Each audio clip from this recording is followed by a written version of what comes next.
दूध पिलाने का काम माँ का है और तू माँ की भावना में मिलावट कर रही है। जो बच्चों को मार दे उनका मुंह नहीं देखना चाहिए। याद रखिए, जिन लोगों ने भ्रूण हत्याएं की है सावधान रहे। भगवान ने पूतना के कपट के कारण पूतना को देखा नहीं। भगवान ने कहा निर्मल मन जन सो मोहि पावा, जिसका मन निर्मल है वो मुझे प्राप्त कर सकता है। मुझे कपट और छल पसंद नहीं है। जीवन में सबसे बुरी बात पता क्या होती है? जिससे हम अपना कहें और वो कहते मेरी आंखों से दूर चला जा, मेरी आंखों के सामने मत आना कभी। ये सबसे बुरी चीज है, सबसे बुरी। इसकी गहराई समझो कि वो इंटरनली तुमसे बहुत दुखी है, वो अंदर तक टूट गया तुम्हारी हरकतों से, इसलिए वो तुम्हें देखना नहीं चाहता।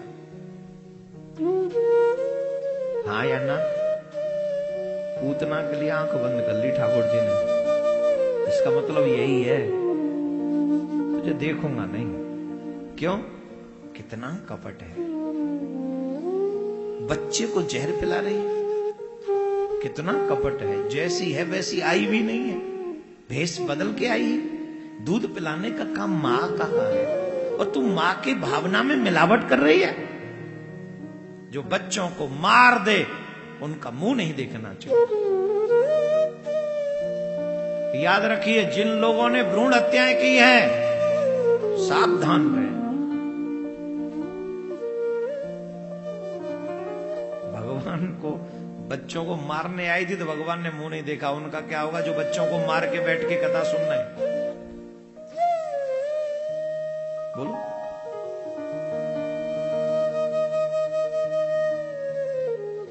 तुम जब गर्भ में थे तुम्हारी मां ने तुम्हें मार दिया होता तो तुम ये हरकत भी न कर पाते। इसलिए जियो और जीने दो, सब कुछ है।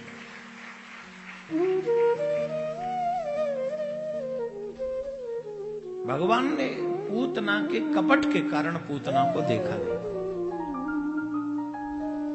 भगवान ने कहा निर्मल मन जन सो मोहि पावा, जिसका मन निर्मल है वो मुझे प्राप्त कर सकता है। मोहि कपट छल छिद्र न भावा, मुझे कपट और छल पसंद नहीं है, इसलिए हमें छल नहीं करना चाहिए, हमें कपट नहीं करना चाहिए। भगवान और भगवान के भक्तों के आगे नतमस्तक होकर प्रेम से, ये देखो वृंदावन की भूमि है, यहां ऐसे तमाम भाव मन में आ जाते हैं जिनके बारे में सोचा भी नहीं। कपट का वेश बनाकर अगर आप चलोगे तो बात बनेगी नहीं। एक गांव में एक आदमी रहते थे। एक गांव में एक आदमी रहते थे। उम्र होगी उनकी लगभग 80 साल। कितनी? 80। उनका नाम बड़ा अजीब था। उनका नाम था ठगदास। क्या नाम था? ठगदास। नाम ही था ठगदास। पता ही नहीं नाम किसने रखा था। घटना बड़ी शॉर्ट सी थी कि उनके माँ बाप बचपन में ही मर गए थे, तो बचपन में ही उनको जिम्मेदारी मिल गई अपने जीवन की संभालने की, तो और तो कुछ उन पे आता नहीं था। तो उन्होंने लोगों को ठग ठग के अपना जीवन प्रारंभ किया, पालना पोषना। अब दुनिया को ठगते रहे, अपना पालन पोषण करते रहे, इसीलिए दुनिया की नजर में वो आगे ठग हो गए, गजब के ठग। अब तो इतने बढ़िया ठग हो गए कि महाराज जिसके संग बैठे उसे ठग ले और उसे पता भी न चले। टॉप क्लास के ठगिया हो गए। तो किसी ने उस समय नाम दे दिया होगा ठगदास। वो ठगदास। उम्र हो गई 80 साल। अब न तो कोई ऐसे काम से उन्होंने छोड़ा, चलो बेकार है ये, तो बुढ़ापे को क्यों खराब करें। तो उन्होंने गांव के बाहर, नगर के बाहर एक कुटिया बना ली और वहीं रहकर जो भी आने जाने वाला होता उसे फ्री में, आओ भैया जल पियो, भोजन करो, जल पियो, भोजन करो, जल पियो, आई सेवा में लग गया। उसने सोचा कि जितने भी पाप हमने करे हैं कम से कम जीते जी उनको काट चलें। एक बात सुन लीजिए, नरक में जाने से बचने के लिए मरने से पहले सभी कर्मों का प्रायश्चित कर लेना चाहिए। जब तक मर नहीं जाते तब तक प्रायश्चित कर लो। कर्म तो तुम्हें याद है कि तुमने कितने अच्छे कितने बुरे करे। जिन जिन को याद है उन्हें अपने कर्मों को याद करके प्रायश्चित जरूर करना चाहिए। और पाप जितना बड़ा हो प्रायश्चित उतना ही बड़ा होना चाहिए। अब इन्होंने अपने सत्कर्म से पापों को मिटाना प्रारंभ किया। जो भी आता जाता सब सेवा करते। एक दिन का समय था, एक महात्मा इनके वहां से निकले झोंपड़ी के आगे से। शाम का समय हो रहा था। अब रात आगे जाते तो जंगल ही जंगल था। तो झोंपड़ी की तरफ वो महात्मा आए और महात्मा ने दरवाजा खटखटाया।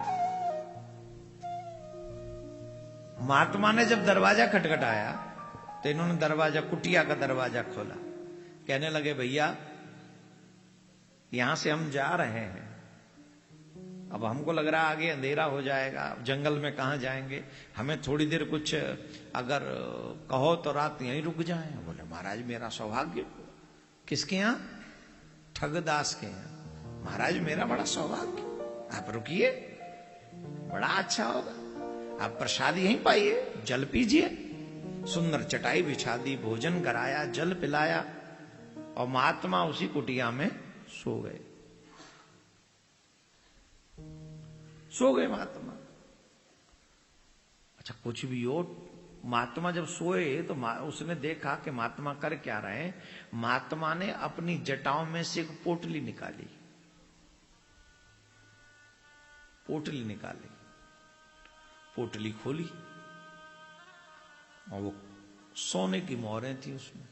वो काउंट करी, फिर पोटली बांधी और वो तकिया के नीचे लगा ली। गलती हो गई, ठगदास के आगे निकाली। ठगदास यूं देख रहा,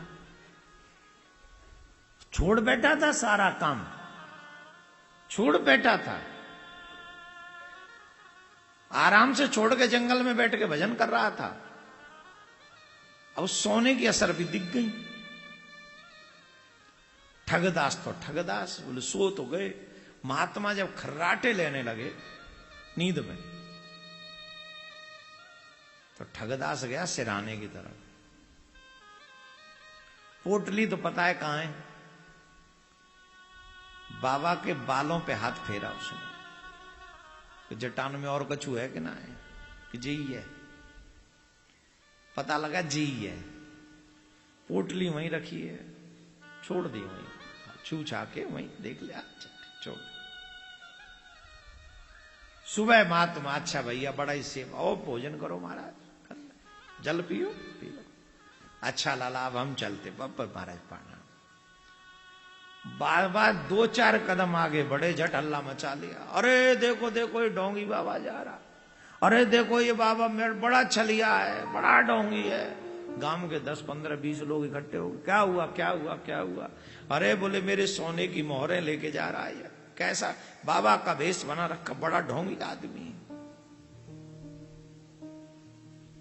कैसे मान ले? बोले एक पोटली है, इसने जटा में छुपा रखी, देखो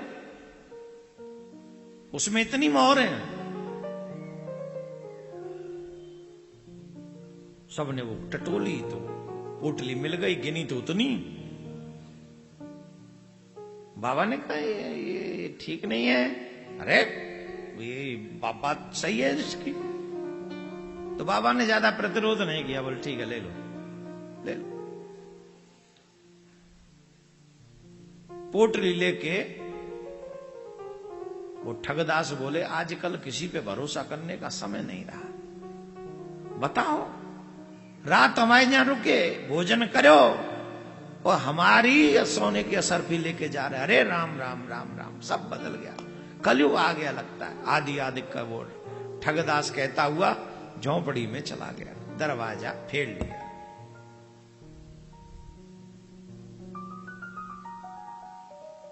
महात्मा थोड़ी देर तो खड़े रहे, वो सब चले गए। बोले चलते चलते नहीं, फिर लौट के आए ठगदास के, दरवाजा खटखटाया। कौन? महाराज आप आए? आओ आओ महाराज, आओ आओ महाराज। फिर बैठा, आप बैठो महाराज, जल पिएंगे, भोजन लाऊं? भोजन करो महाराज, दोपहर हो गया, कहां जाके भोजन करोगे? भोजन करो। महात्मा बोले अजीब आदमी, रात को भोजन कराया, असर भी छुड़ा ली, दिन में भोजन करा के पता नहीं अब क्या करेगा। महात्मा वहां बैठ गए। महात्मा ने एक बात कही, बहुत अच्छी बात है, ध्यान से सुनना। महात्मा ने कहा कि तुम चाहते तो आराम से असरफी रख सकते थे, मैं तो सो ही गया था, तुम्हें पता ही था मेरे पास असरफी है, तो फिर ये पमाड़ा क्यों किया तुमने? इतने लोगों को इकट्ठा किया, ये किया, चुरा लेते रात में। तो ठगदास हाथ जोड़ के बोला, महाराज अगर मैं चुरा लेता तो मैं चोर होता, और मैंने जीवन में कभी चोरी नहीं करी, और मैं चोर बन जाऊं ये मुझे अच्छा भी नहीं लगता। तो महाराज बोले अब कौन से तुमने ईमानदारी से कुछ अच्छा काम किया, तब चोरी कर लेते, अब जबरदस्ती तुमने आरोप लगा के छुड़ा लिया, ये भी तो चोर। बोल महाराज खबरदार मुझसे चोर कहा तो, मैं चोर बिल्कुल भी नहीं हूं। और एक बात तो मैं भी जानता हूं महाराज, महाराज तो तुम भी नहीं हो, साधु तो तुम भी नहीं हो, मैं साधु नहीं। क्यों? दो चीजें। पहली, साधु कभी इतनी सोने की असरफी नहीं रखते, उन्हें साधु जो है वो इस असरफी को लेके क्या करेंगे? साधु तो साधु त्यागी होते हैं, तो तुम साधु होते सोने की असरफी लेके क्या कर रहे हो? इसका मतलब तुम साधु नहीं। अब बहुत से लोग कह रहे होंगे महाराज आप भी साधु नहीं हो। भाई देखो, हम ब्राह्मण बालक हैं, करोड़ों बार समझा चुके, साधु में और ब्राह्मण बालक में भेद करना सीखो। सब बाबा नहीं होते।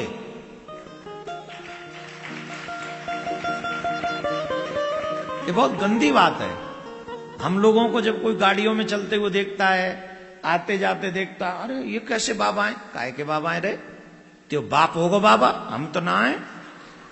हम कहां हैं बाबा? हमारे तो छोरा को ब्याह आ जाएगा, जब्बा के छोरा आ जाएगा, जब बनेंगे बाबा। फालतू की बात कर रहे हो। हमें बाबा बनवे में भाई 10 साल है, 10 ना है, शायद 5-7 साल तो होंगी अभी। 5-7 साल तो करना पड़ेगा ना बड़े का ब्याह। करवाएंगे, आशीर्वाद करवा। अब बाबा हमारे यहां कहते हैं दादाजी को, तो अभी तो वो भी बाबा नहीं बने। एक बाबा होते सन्यास लेके बैरागी बनकर बाबा जी हो जाता, तब वो उसको बाबा। न तो हम छोरा वारे बाबा और न हम लाल कपड़ा वारे बाबा, तो हमसे बाबा क्यों कहते हो भाई तुम? हम बाबा नहीं है, हम कथाकार हैं, हम पुराण की कथा सुनाते हैं, हम ब्राह्मण बालक हैं। इससे ज्यादा तो हम कुछ है ही नहीं। तो हमें बाबा मत कहो, बाबा होगा तेरा बाप।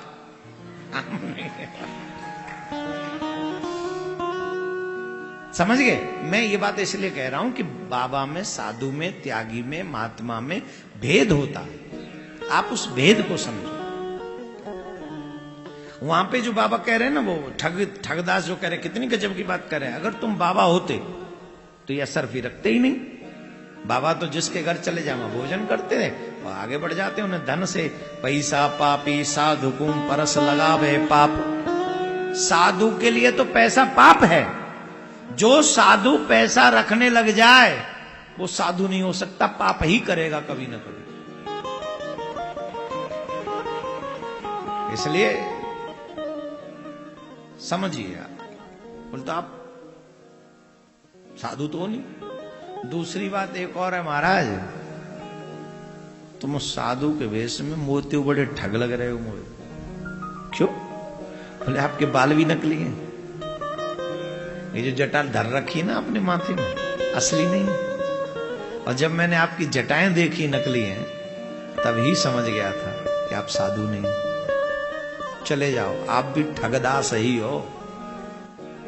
और सच्ची में वो भी ठग ही था, बस साधु का भेष बनाकर रात्रि में झोपड़ी में देख रहा था कुछ है कि नहीं, पर वो तो ठगदास की झोपड़ी में कुछ था ही नहीं। जो पहले ठग के लाया था सर्फी, वो और चली गई। बोले चले जाओ यहां से। ये इसको क्या कहेंगे? छल। क्या कहेंगे इसे? ये छल है। और ऐसा छल करने वाले को क्या परमात्मा पहचानते नहीं है? क्या भगवान जानते नहीं है? सब जानते हैं। तो भगवान कहते हैं मोहि कपट छल छेद्र न भाव। मुझे कपट और छल ये पसंद नहीं है। तो जितने भी वैष्णव लोग यहां पर बैठे हैं, आप अगर भगवान से प्रेम करना चाहते हैं, अपने मन को निष्कपट बना लो, छल रहित बना लो।